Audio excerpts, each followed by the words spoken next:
नमस्कार, जय हिंद साथियों। एक बार फिर से स्वागत है आपका मेरे YouTube चैनल स्टडी विद सागर में। आशा करता हूँ आप सभी लोग अच्छे होंगे और आपकी तैयारी अच्छी चल रही होगी। देखिए, उत्तराखंड पुलिस कांस्टेबल की हम लोगों ने टेस्ट सीरीज स्टार्ट की थी, जिसका आज ये 6 नंबर का टेस्ट सीरीज रहने वाला है। ठीक है, तो 5 टेस्ट सीरीज आपको ऑलरेडी करवा दी गई हैं, तो जिन बच्चों ने वह अभी नहीं देखी तो आपसे रिक्वेस्ट करूंगा आप उन टेस्ट सीरीज को भी आप जरूर देख लीजिएगा। ठीक है, तो टेस्ट सीरीज नंबर 6 रहने वाली है। ये जो उत्तराखंड पुलिस कांस्टेबल की टेस्ट सीरीज चलाई गई है, इनको देखिए, जो पूरा जो टेस्ट सीरीज है आपकी ये 5 भागों में है। हिंदी, उत्तराखंड करंट अफेयर्स, उत्तराखंड का जीके और राष्ट्रीय अंतर्राष्ट्रीय का जीके और कंप्यूटर। ठीक है, तो इसमें 5 भागों में आपको प्रश्न देखने को मिलेंगे हर एक पेपर सेट में। ठीक है, तो पेपर सेट ये आपका 6 रहने वाला है, तो आप इसको एंड तक जरूर देखिएगा। साथ में जो बच्चे देखे जिन लोगों ने उत्तराखंड पुलिस कांस्टेबल का फिजिकल क्लियर कर लिया है, रिटर्न एग्जामिनेशन की तैयारी कर रहे हैं, तो आपके लिए बहुत इंपॉर्टेंट ये टेस्ट सीरीज रहने वाली है। ठीक है, तो ये test series free of cost आपको करवाई जा रही है और जब तक आपका एग्जाम नहीं होगा तब तक आपको ये टेस्ट सीरीज करवाई जाएगी। ठीक है, तो इस टेस्ट सीरीज से आप जुड़ जाइए और पिछली टेस्ट सीरीज नहीं देखिए तो उनको आप कंप्लीट कर लीजिएगा। फिलहाल आप इस टेस्ट सीरीज को अभी देखिए एंड तक। ठीक है, तो हम लोग पहला जो पोर्शन है हिंदी का पोर्शन है, उसके क्वेश्चन हम लोग यहाँ पे देख लेंगे। पहला क्वेश्चन से स्टार्ट कर लेते हैं। सबसे प्राचीनतम लिपि कौन सी है? ठीक है, तो यहाँ पे आपको 4 लिपि दे रखी है, ब्राह्मी लिपि, खरोष्ठी लिपि, देवनागरी लिपि और कुटिल लिपि। ठीक है, तो सबसे प्राचीनतम लिपि कौन सी है? ब्राह्मी लिपि। ब्राह्मी लिपि जो है सबसे प्राचीनतम लिपि है और अधिकांश लिपियों की जननी इसको ही कहा जाता है। अधिकांश जो लिपियां हैं, जैसे आपकी देवनागरी लिपि है, खरोष्ठी लिपि है, ये आपकी ब्राह्मी लिपि की ही देन है। ठीक है, तो ये अधिकांश लिपियों की जननी किसको बोला जाता है? ब्राह्मी लिपि को बोला जाता है और ये सबसे प्राचीनतम लिपि है। ठीक है, तो आपने याद रखना है, ऑप्शन नंबर ए इसका राइट आंसर हो जाएगा। ब्राह्मी लिपि का आप सभी को पता है, अशोक के जो भी शिलालेख हैं, अशोक के शिलालेख में इसका प्रयोग किया गया है। ठीक है, तो अशोक के शिलालेख में भी आपको ब्राह्मी लिपि का प्रयोग मिलता है। ठीक है, जो ब्राह्मी लिपि जो होती है वो बाएं से दाएं लिखी जाती है। ये इंपॉर्टेंट है, याद रखिएगा, बाएं से दाएं लिखी जाती है। ठीक है, जैसे आप ये खरोष्ठी लिपि, ये आपकी दाएं से बाएं लिखी जाती है। ठीक है, ऐसी ब्राह्मी लिपि आपके बाएं से दाएं लिखी जाती है, तो ये इंपॉर्टेंट है, आप याद रखिएगा।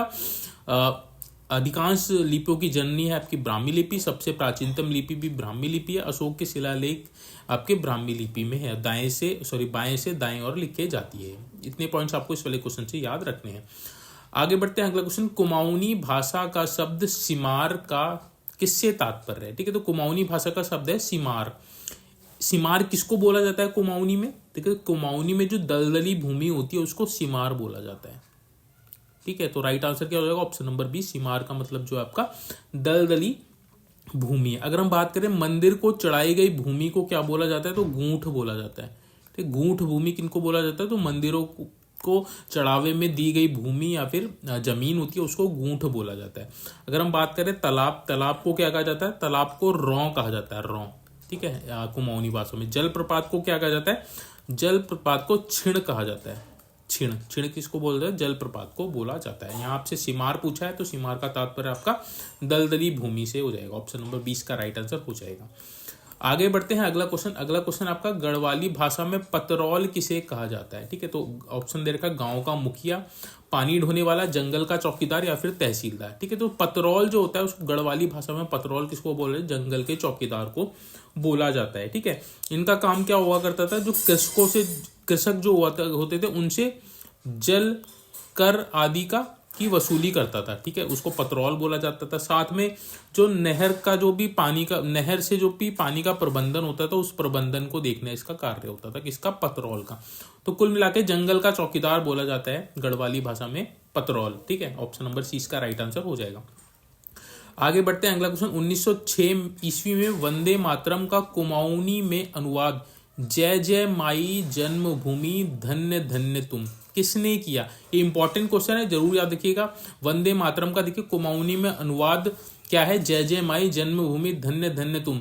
ये 1906 में किया गया था। किसके द्वारा किया गया था? तो हरिराम त्रिपाठी जी द्वारा किया गया था। इंपॉर्टेंट क्वेश्चन है, याद रखिएगा। ठीक है, हरिराम त्रिपाठी जी ने वंदे मातरम का कुमाऊनी में अनुवाद किया था, जो था जय जय माई जन्मभूमि धन्य तुम।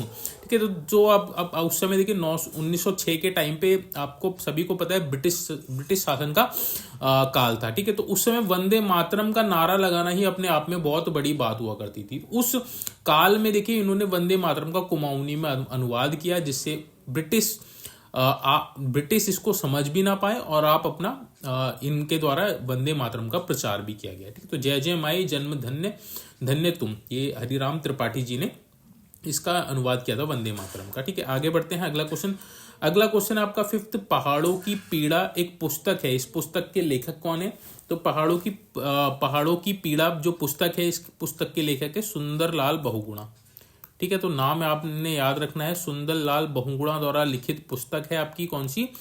पहाड़ों की पीड़ा, ठीक है। तो सुंदरलाल बहुगुणा कौन है? चिपको आंदोलन के प्रणेता है, ठीक है। चिपको आंदोलन के मुख्य प्रणेता आपके कौन है? सुंदरलाल बहुगुणा ही थे, ठीक है। तो ये आपने इनको इस वजह से ज्यादा जाना जाता है।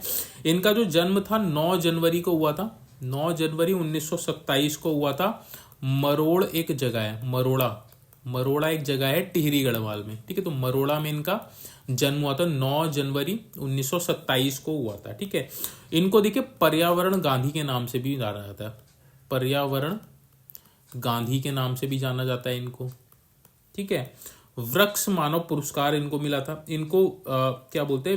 वृक्ष मित्र भी बोला जाता है, वृक्ष मित्र भी बोला जाता है, ठीक है। तो पर्यावरण गांधी भी बोला जाता है, वृक्ष मित्र नाम से भी इनको जाना जाता है। इनको देखिए 1985 में 1985 में सुंदरलाल बहुगुणा को वृक्ष मानव पुरस्कार दिया गया था। ये इंपॉर्टेंट है, याद रखिएगा, वृक्ष मानव पुरस्कार दिया गया था। कब दिया गया था? 1985 में दिया था। 1981 में इनको पद्मश्री दिया गया था, पद्मश्री 1981 में दिया गया था। 2009 में इनको पद्म विभूषण दिया गया था, पद्म विभूषण इनको दिया गया था, ठीक है। और 21 मई को इनका निधन हो गया था, 21 मई 2021 को इनका निधन हो गया था, ठीक है। तो ये सुंदरलाल बहुगुणा का पूरा जीवन परिचय। चिपको आंदोलन के प्रमुख प्रणेता थे। 9 जनवरी 1927 को मरोड़ टिहरी गढ़वाल में इनका जन्म हुआ था। इनको पर्यावरण गांधी और वृक्ष मित्र भी बोला जाता है। 1985 में वृक्ष मानव पुरस्कार दिया गया था, 1981 में पद्मश्री पुरस्कार दिया गया था, 2009 में पद्म विभूषण का पुरस्कार दिया गया था और 21 मई 2021 को इनका स्वर्गवास हो गया था, ठीक है। तो पहाड़ों की पीड़ा नामक पुस्तक किसकी है? सुंदरलाल बहुगुणा की। ऑप्शन नंबर डी इसका राइट आंसर हो जाएगा। आगे बढ़ते हैं। अगला क्वेश्चन, अब यहाँ पे देखिए उत्तराखंड के करंट अफेयर्स के भाग जो आपका 2 है, उत्तराखंड करंट अफेयर्स के पोर्शन स्टार्ट हो गया, ठीक है। उत्तराखंड आदि गौरव सम्मान पुरस्कार 2025 से किसे सम्मानित किया गया था? देखिए हाल ही में उत्तराखंड आदि गौरव सम्मान पुरस्कार 2025 की घोषणा की गई है। नरेंद्र सिंह नेगी और किशन पाल को उत्तराखंड आदि गौरव सम्मान 2025 से सम्मानित किया गया। ऑप्शन नंबर 20 का राइट आंसर हो जाएगा। मोस्ट इंपॉर्टेंट क्वेश्चन है, परीक्षा की दृष्टि से याद रखिएगा, ठीक है। जो नरेंद्र सिंह नेगी हैं आप सभी को पता है, लोक गायक है, उत्तराखंड के लोक गायक हैं, ठीक है, लोक गायक हैं। इनको गणरत्न बोला जाता है, गणरत्न के नाम से बोला जाता है। इनको हिल्स का बॉब डायलन नाम से भी जाना जाता है, गणरत्न के नाम से भी जाना जाता है और उत्तराखंड के लोक गायक हैं, ठीक है। इनका जो जन्म था, इनको देखिए 9 नवंबर 2022 को, नरेंद्र सिंह नेगी को 9 नवंबर 2022 को संगीत नाटक अकादमी पुरस्कार दिया गया था, संगीत नाटक अकादमी पुरस्कार दिया गया था, ठीक है। कब दिया गया था? 9 नवंबर 2022 को। किसको? नरेंद्र सिंह नेगी को। इनको गणरत्न, हिल्स का बॉब डायलन भी बोला जाता है, उत्तराखंड के प्रसिद्ध लोक गायक है, ठीक है। किशन पायल कौन है? ये भी देखिए उत्तराखंड के लोक गायक है, प्रसिद्ध लोक गायक है। इनका युवाओं में खासकर बहुत वो है, चर्चा है। और इनके द्वारा आपने एक गाना सुना होगा, फ्यो लड़ियां,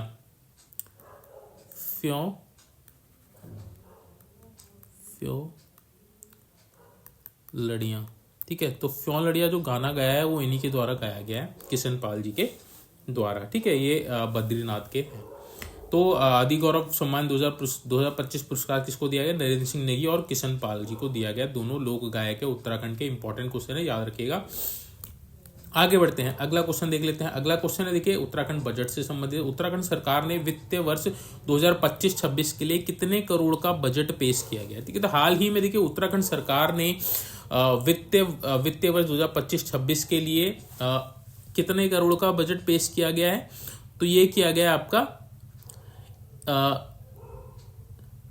1,01,175.33 करोड़। ठीक है, डिजिट आपको याद होनी चाहिए, डिजिट इंपॉर्टेंट है। 1,01,175.33 करोड़, ये आपने याद रखना है। इतने करोड़ का बजट उत्तराखंड सरकार द्वारा पेश किया गया है 2025-26 के लिए। ठीक है, तो अभी तक का सबसे बड़ा बजट है ये आपका उत्तराखंड सरकार द्वारा जो पेश किया गया है, 1,01,175.33 करोड़। ठीक है, तो डिजिट आपको याद होनी चाहिए। इतने करोड़ का बजट पेश किया गया 2025-26 में। ठीक है, तो उत्तराखंड के अगर हम वित्त मंत्री की बात करें, प्रेमचंद्र अग्रवाल, ठीक है, वित्त मंत्री हैं। इनके द्वारा उत्तराखंड का बजट पेश किया गया है। ठीक है, वित्त मंत्री हैं। इंपॉर्टेंट क्वेश्चन है, याद रखिएगा।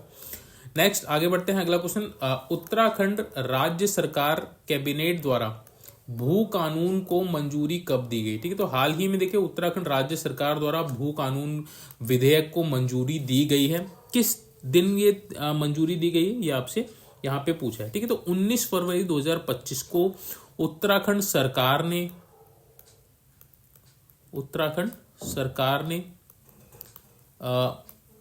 भू कानून को मंजूरी दे गई, भू कानून विधेयक को मंजूरी दे गई। तो 19 फरवरी 2025 आपने याद रखा है, इंपॉर्टेंट डेट है आपकी। इसके देखिए जो इंपॉर्टेंट जो प्रावधान है, पहले तो हम बात करें जो भू कानून है, ये जो विधेयक जो पास हुआ है, पेश हुआ है, उस विधेयक का नाम क्या है? सबसे पहले आपको इस विधेयक का नाम पता होना चाहिए। ठीक है, तो इस विधेयक का जो नाम है वह है आपका उत्तराखंड ब्रैकेट में उत्तर प्रदेश। ठीक है, तो उत्तर प्रदेश का जो कानून था उसी में संशोधन किया गया। उत्तर प्रदेश जमींदारी विनाश और भूमि व्यवस्था अधिनियम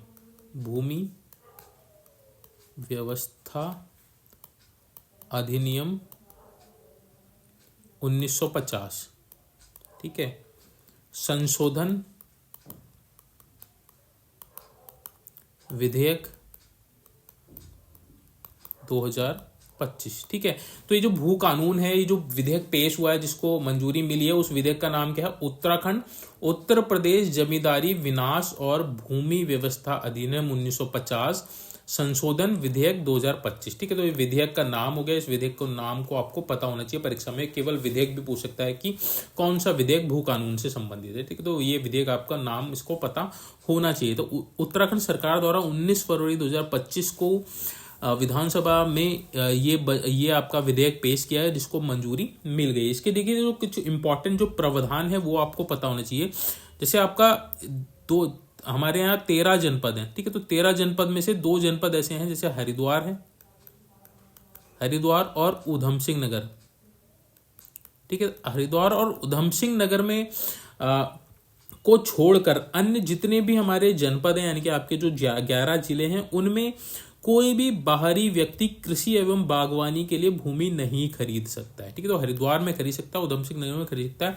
अन्य 11 जनपदों में कोई भी बाहरी, उत्तराखंड से बाहर का कोई भी व्यक्ति जो उत्तराखंड का निवासी नहीं है, वह कृषि एवं बागवानी के लिए जमीन नहीं खरीद सकता है। ठीक है, दूसरा प्रावधान इसमें क्या है? दूसरा प्रावधान यह है कि बाहरी व्यक्ति को 250 वर्ग मीटर तक की ही भूमि परचेज कर सकता है। ठीक है, वो भी अपने परिवार के रहने के लिए। ठीक है, तो 250 वर्ग तक जमीन परचेज कर सकता है, उससे ज़्यादा उसको जमीन परचेज करने की सुविधा नहीं है। ठीक है, तो ये भी एक इम्पॉर्टेंट प्रावधान है जो भू कानून में रखे गए हैं। ठीक है, तो 19 फरवरी 2025 को ये पेश हुआ।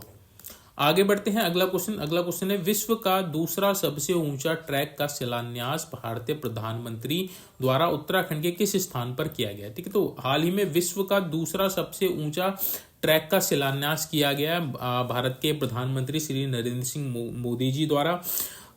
वह कौन सा सबसे ऊंचा ट्रैक है? तो उसका नाम है जनक ताल ट्रैक। ठीक है, तो जनक ताल ट्रैक यहाँ पर आपका कहाँ है? उत्तरकाशी जनपद में है। ठीक है, तो उत्तरकाशी जनपद में है। उत्तरकाशी में आपकी जादुंग घाटी है, जादुंग घाटी।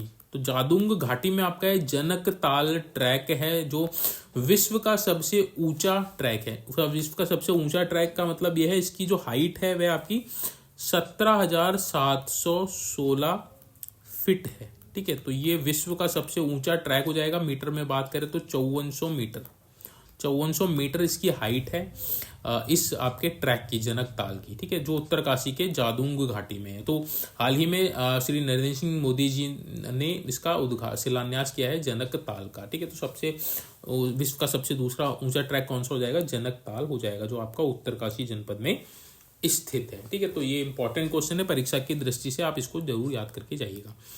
आगे बढ़ते हैं, अगला क्वेश्चन, उत्तराखंड बजट 2025-26 किस थीम पर आधारित है? ये भी आपका इंपॉर्टेंट क्वेश्चन है। हाल ही में जो उत्तराखंड बजट 2025-26 जो पेश किया गया वह आपका जो किस थीम पे आधारित है? वह आपका नमो थीम पे आधारित है। NAMO, नमो थीम पे आधारित है। तो राइट आंसर क्या हो जाएगा? ऑप्शन नंबर डी, नमो पहल। ठीक है, नमो पहल की अगर हम बात करें तो नमो पहल क्या है? देखिए यहाँ पे 4 शब्द हैं, NAMO। ठीक है, तो N से आपका क्या है? नवाचार, ये आपको याद होना चाहिए। ठीक है, N से हो गया नवाचार, A से हो गया आत्मनिर्भर उत्तराखंड, आत्मनिर्भर उत्तराखंड। ठीक है, A से आत्मनिर्भर उत्तराखंड। M से हो गया महान विरासत, M से महान विरासत। और O से हो गया ओजस्वी, ओजस्वी मानव संसाधन।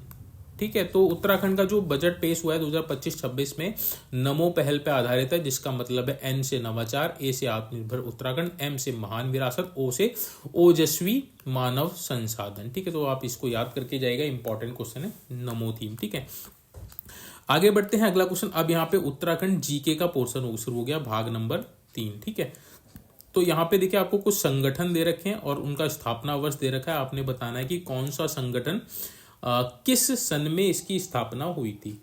ठीक है, तो सबसे पहला है आपका सबसे पहला है गण सेवा संघ। ठीक है, तो गण सेवा संघ की स्थापना कब हुई थी? गण सेवा संघ की जो स्थापना हुई थी वो हुई थी 1938 में। ठीक है, 1938 में हुई थी। प्रजामंडल की स्थापना, जैसे ये आपका टिहरी राज्य प्रजामंडल है। ठीक है, टिहरी राज्य प्रजामंडल की स्थापना कब हुई थी? तो ये हुई थी आपकी 1939 में। पर्वतीय राज्य परिषद की स्थापना कब हुई थी? पर्वतीय राज्य परिषद की स्थापना 1966 में हुई थी। और कुमाऊं राष्ट्रीय मोर्चा की जो स्थापना हुई थी वह कब हुई थी? 1970 में हुई थी। ठीक है, अगर हम बात करें गणदेश सेवा संघ की स्थापना, ये किसने की थी? तो ये श्री देव सिंह सुमन ने की थी। ठीक है, तो देव सुमन ने की थी। गणदेश सेवा संघ की स्थापना कब? 1938 में। कहाँ की थी? तो ये नई दिल्ली में की थी। ठीक है, तो गणदेश सेवा संघ की स्थापना देव सिंह सुमन ने की थी, 1938 में की थी, नई दिल्ली में की थी। अगर हम बात करें टिहरी राज्य प्रजामंडल की स्थापना, तो ये भी स्थापना किसने की थी? देव सिंह सुमन ने की थी। देव सुमन ने ये भी इसकी भी स्थापना की थी। कब की थी? तो ये की थी 1939 में की थी। कहाँ की थी? तो देहरादून में की थी। ठीक है, तो ये आप याद रखिएगा, इंपॉर्टेंट है आपके लिए। बात करें पर्वतीय राज्य परिषद की स्थापना 1966 में हुई है। ठीक है, तो 1966 में हुई थी। कहाँ हुई थी? तो ये हुई थी रामनगर में। किसने की थी इसकी स्थापना? तो इसकी स्थापना दया कृष्ण पांडे ने की थी। दया कृष्ण पांडे ने की थी पर्वतीय राज्य परिषद की स्थापना 1967 में रामनगर में। ठीक है, किसने? दया कृष्ण पांडे ने। कुमाऊं राष्ट्रीय मोर्चा, इसकी स्थापना 1970 में हुई थी।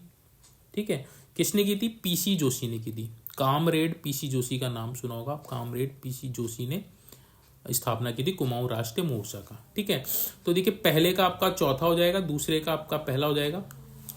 ठीक है, पहले का चौथा, दूसरे का हो जाएगा आपका पहला, तीसरे का हो जाएगा दूसरा और चौथे का हो जाएगा आपका तीसरा। 4 1 2 3, 4 1 2 3 ऑप्शन नंबर 20 का राइट आंसर हो जाएगा। ऑप्शन समझ में आ गया होगा आपको। आगे बढ़ते हैं अगला क्वेश्चन। अगला क्वेश्चन है यहाँ पे आपको देखिए कुछ नाम दे रखे हैं, उनके सामने उनके वैज्ञानिक नाम दे रखे हैं, आपने बताना है कि कौन सा नाम किसका है। ठीक है, तो ब्रह्म कमल का साइंटिफिक नेम या फिर वैज्ञानिक नाम की अगर हम बात करें तो क्या है, तो इसका जो ब्रह्म कमल का है सुसोरिया अबलवेटा। ठीक है, तो ब्रह्म कमल का साइंटिफिक नाम सुसोरिया अबलवेटा है। मोनाल की अगर हम बात करें, मोनाल का साइंटिफिक नेम क्या है, लोफोफोरस इम्पीजेंस। ठीक है, तो मोनाल को क्या बोलते हैं, लोफोफोरस इम्पीजेंस। ठीक है, कस्तूरी मृग की बात करें तो कस्तूरी मृग का साइंटिफिक नेम क्या है, मास्कस काइसोगास्टर। ठीक है, तो मास्कस काइसोगास्टर इसको बोलते हैं, कस्तूरी मृग को बोलते हैं। बुरांस का क्या है, रोडेंड्रो अर्बेरियम। ठीक है, तो बुरांस का साइंटिफिक नेम रोडेंड्रो अर्बेरियम है। तो पहले का हो जाएगा पहला, दूसरे का हो जाएगा दूसरा, तीसरे का हो जाएगा चौथा, चौथे का हो जाएगा तीसरा। 1 2 4 3, 1 2 4 3 आपका ऑप्शन नंबर ए इसका राइट आंसर हो जाएगा। इंपॉर्टेंट क्वेश्चन है, याद रखिएगा, बहुत बार परीक्षाओं में पूछा हुआ है।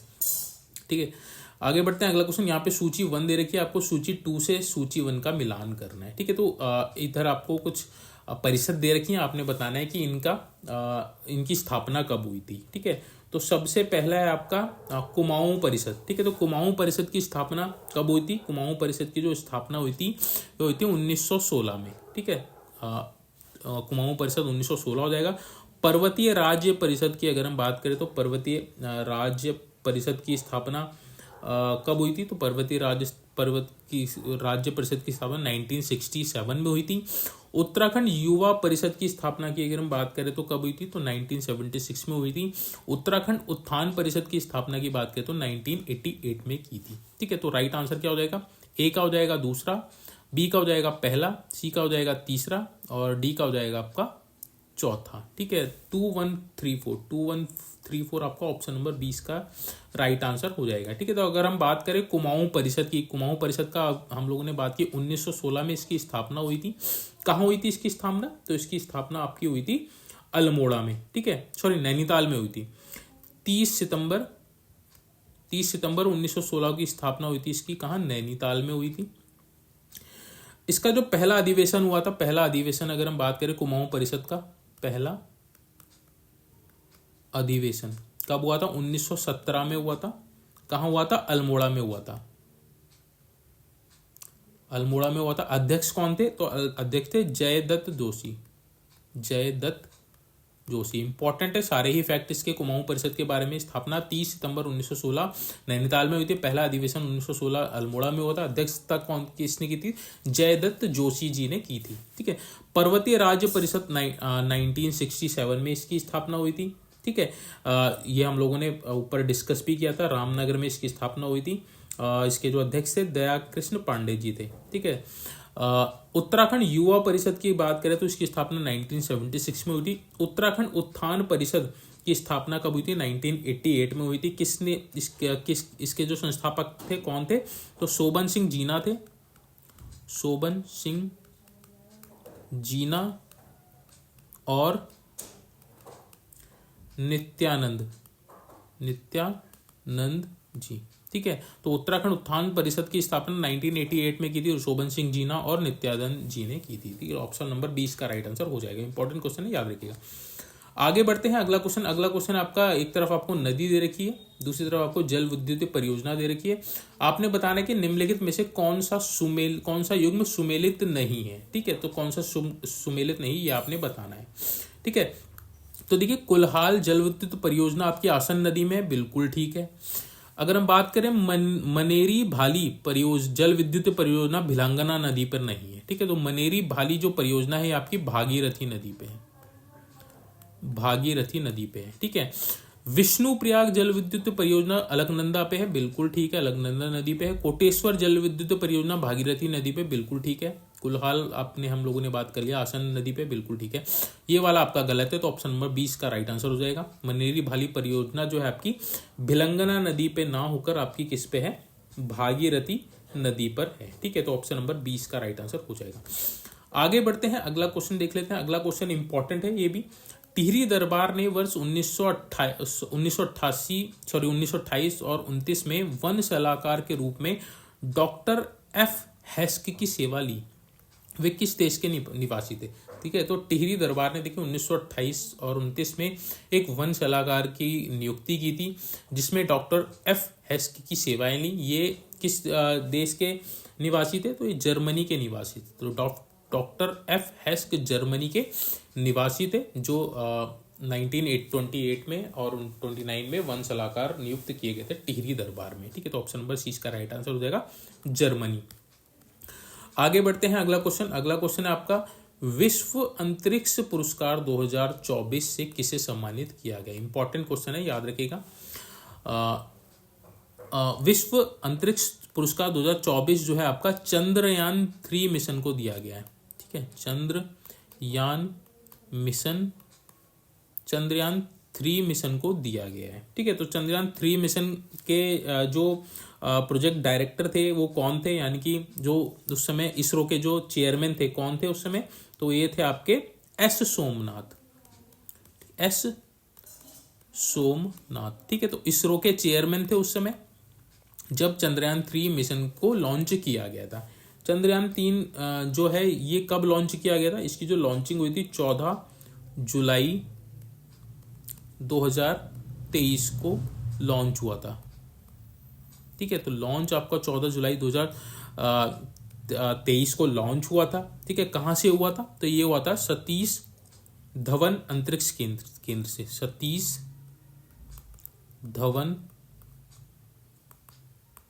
अंतरिक्ष केंद्र, श्री हरिकोटा, आंध्र प्रदेश। ठीक है, तो 14 जुलाई 2023 को चंद्रयान मिशन 3 सतीश धवन अंतरिक्ष केंद्र श्री हरिकोटा आंध्र प्रदेश से लॉन्च किया गया था। ठीक है, इसने देखिए दक्षिणी ध्रुव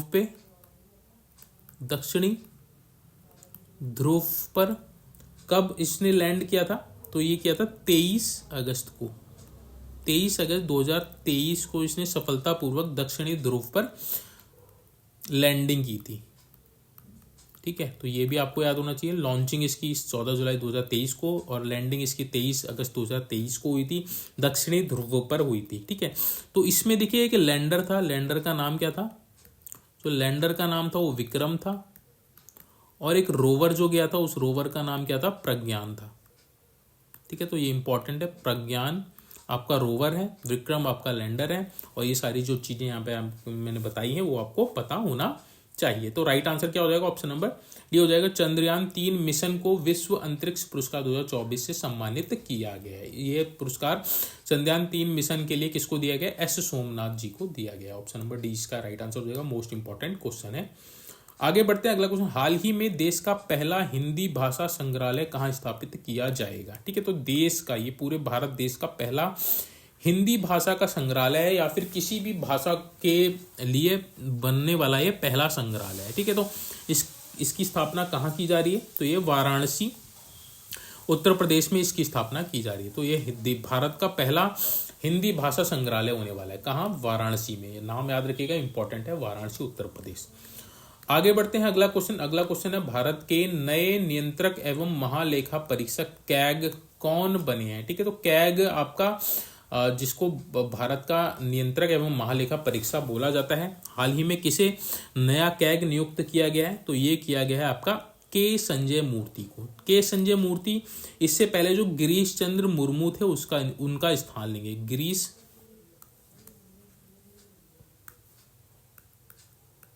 गिरीश चंद्र मुर्मू का स्थान लेंगे। कौन?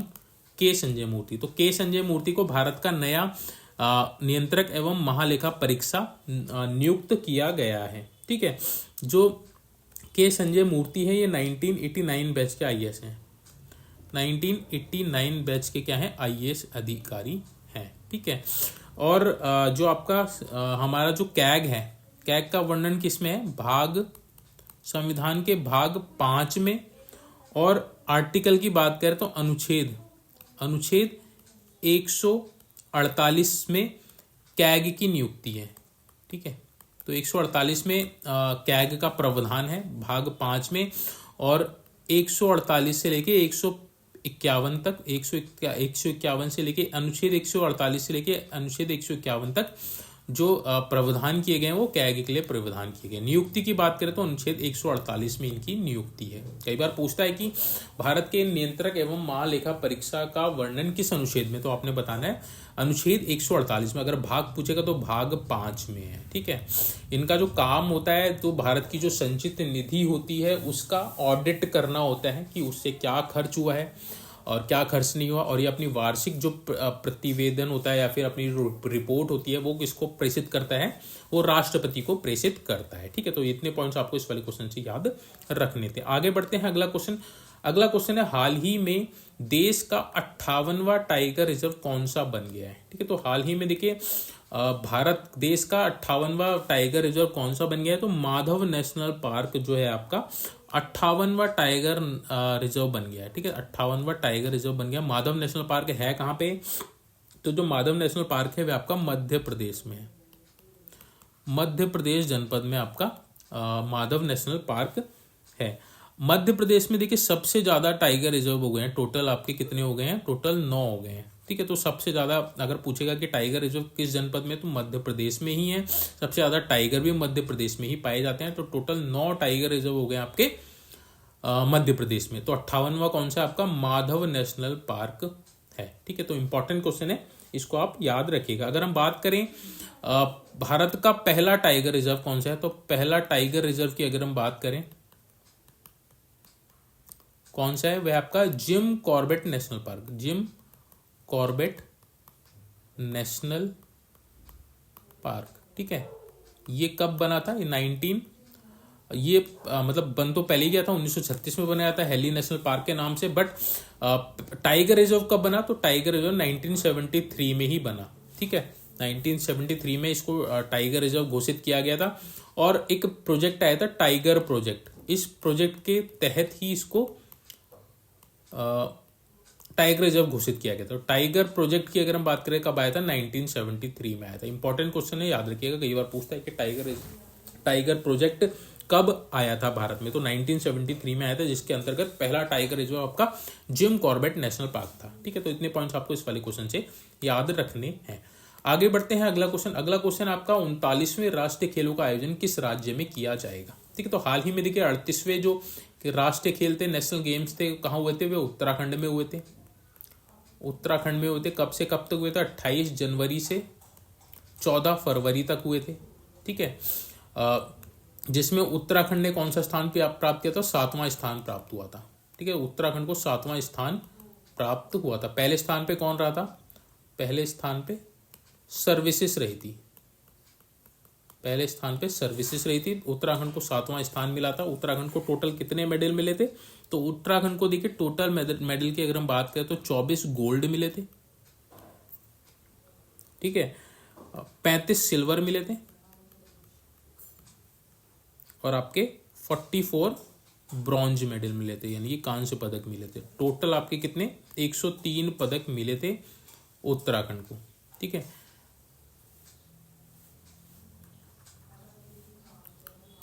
टोटल 103 पदक मिले थे। और कौन से स्थान पे रहा था उत्तराखंड, 7वें स्थान पे रहा था।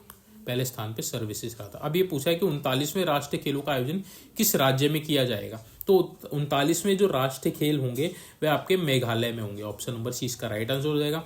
मेघालय में फरवरी मार्च 2027 में इनका आयोजन किया जाएगा। ऑप्शन नंबर सी इसका राइट आंसर हो जाएगा। 39वें राज्य खेलों का आयोजन जो है मेघालय में होगा फरवरी मार्च 2027 में, ठीक है। आगे बढ़ते हैं। आप देखिए 5वां भाग स्टार्ट हो गया कंप्यूटर का। यहाँ पे क्वेश्चन स्टार्ट होगा, वाईमैक्स का क्या अभिप्राय है, तो वाईमैक्स की फुल फॉर्म आपसे पूछी है। तो वाईमैक्स की फुल फॉर्म होती है आपकी world wide interoperability for microwave access, ठीक है। तो डब्ल्यू से हो जाएगा वर्ल्ड वाइड, आई से इंटरऑपरेबिलिटी फॉर माइक्रोवेव एक्सेस, ठीक है। तो ये आपका ऑप्शन नंबर सी इसका राइट आंसर हो जाएगा। इंपॉर्टेंट क्वेश्चन है, कई बार परीक्षाओं में रिपीट हुआ है, आगे पूछ सकता है, ठीक है।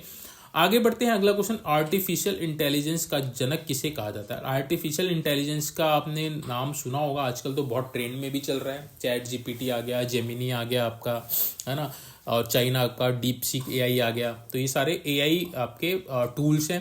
तो अगर हम बात करें आर्टिफिशियल इंटेलिजेंस का जनक, यानी कि ये इसको इजाद किसने किया, तो आर्टिफिशियल इंटेलिजेंस का जो जनक है वो जॉन मैकार्थी है। ऑप्शन नंबर 20 का राइट आंसर हो जाएगा। जॉन मैकार्थी जो है वो आर्टिफिशियल इंटेलिजेंस के जनक कहे जाते हैं। ठीक है, तो ऑप्शन नंबर 20 का राइट आंसर हो जाएगा। इंपॉर्टेंट क्वेश्चन है परीक्षा की दृष्टि से। आगे बढ़ते हैं, अगला क्वेश्चन है आपका, वर्ड प्रोसेसिंग, फोटो एडिटिंग और स्प्रेडशीट किसका उदाहरण है? ठीक है, तो वर्ड प्रोसेसिंग, फोटो एडिटिंग और स्प्रेडशीट जो है आपके, ये आपके एप्लीकेशन सॉफ्टवेयर के उदाहरण है। ठीक है, तो एप्लीकेशन सॉफ्टवेयर के उदाहरण है आपके वर्ड प्रोसेसिंग, फोटो एडिटिंग और स्प्रेडशीट। ठीक है, तो ये एप्लीकेशन सॉफ्टवेयर हो जाएगा। ऑप्शन नंबर 20 का राइट आंसर हो जाएगा। इंपॉर्टेंट क्वेश्चन है, याद रखिएगा। आगे बढ़ते हैं, ये आपका मोस्ट इंपॉर्टेंट क्वेश्चन है। एक माइक्रो प्रोसेसर की घड़ी आवृत्ति डैश डैश डैश में मापी जाती है। तो माइक्रो प्रोसेसर जो होता है उसकी स्पीड या फिर जो उसकी घड़ी की जो आवृत्ति होती है वह किस में मापी जाती है? तो MIPS में मापी जाती है। MIPS की फुल फॉर्म क्या है आपका? Million instructions